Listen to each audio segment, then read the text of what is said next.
Welcome back to next video friends.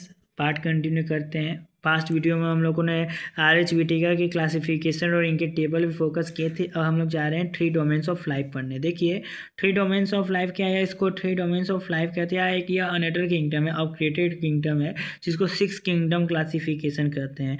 इस kingdom के बारे में ज़्यादा कुछ नहीं पता है क्या, एनसीईआरटी में हमारे टीचर्स इसके बारे में थोड़ा बहुत जिक्र करते हैं, ठीक है ना। इस क्या होता है ना, ये जो मोनेरा होता है ना, उन्हीं को डिवाइड कर देते हैं आर्की बैक्टीरिया में और यू बैक्टीरिया में, ठीक है ना। और इन सबको यू कैरिया कहते हैं, ठीक है ना। यह जितने भी है ना, प्रोटेस्टा, फंजी, प्लांटी, एनिमिलिया, उसको कहते हैं यू कैरिया। और यह आर्की बैक्टीरिया और यू बैक्टीरिया, इसको एक डोमेन कहते हैं, टू को दूसरा का डोमेन और इसको तीसरा डोमेन, यानी कि इसी को कहते हैं थ्री डोमेन ऑफ लाइफ कहते हैं, ठीक है ना। यही मतलब क्या है, अरे इनका क्लासिफिकेशन है, ठीक है ना। सिक्स किंगडम क्लासिफिकेशन है।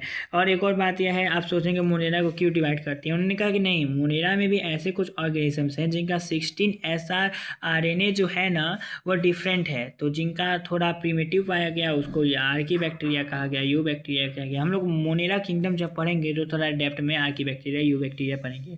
अब देखिए जो प्रॉब्लम सॉल्व हुआ था इनके द्वारा, आरएचबीटीका के द्वारा, ये पढ़िए। यहाँ से यहाँ तक पूरा इंपॉर्टेंट है।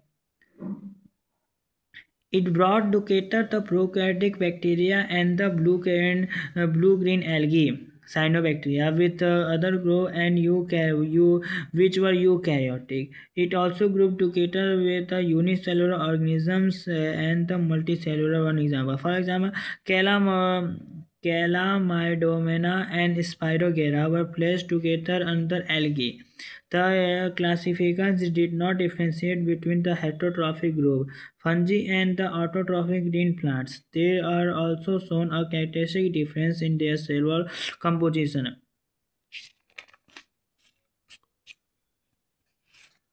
All prokaryotic organisms, Monera, unicellular, Kingdom Protista has been together. Chlamydes cholera, earlier placed in algae with plant and both having cell wall.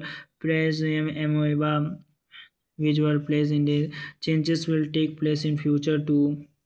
ये पूरा मतलब एनसीईआरटी में हम आपको एक एक लाइन नहीं पढ़ा सकते, पूरा मोटा मोटा क्या है ये समझिए। क्या था ना, यह जो तो था कैलोमेडास और कोलेरा, यह दोनों क्या थे, सेल वॉल प्रेजेंट थी। और इनके पास एमीबा और इनके पास सेल वॉल क्या थी, मतलब सॉरी जो इनका था एल्गी क्या था, सेल वॉल एब्सेंट थी। क्या हुआ, इन दोनों को उन्होंने क्लासीफाई कर दिया यू बैक्टीरिया के बेसिस पे। उन्होंने क्या कर दिया, एक किंगडम प्रोटेस्टा में डाल दिया। और भी कहते हैं कि हम लोग फ्यूचर में क्या हो सकता है, टेक प्लेस हो सकता है। कोई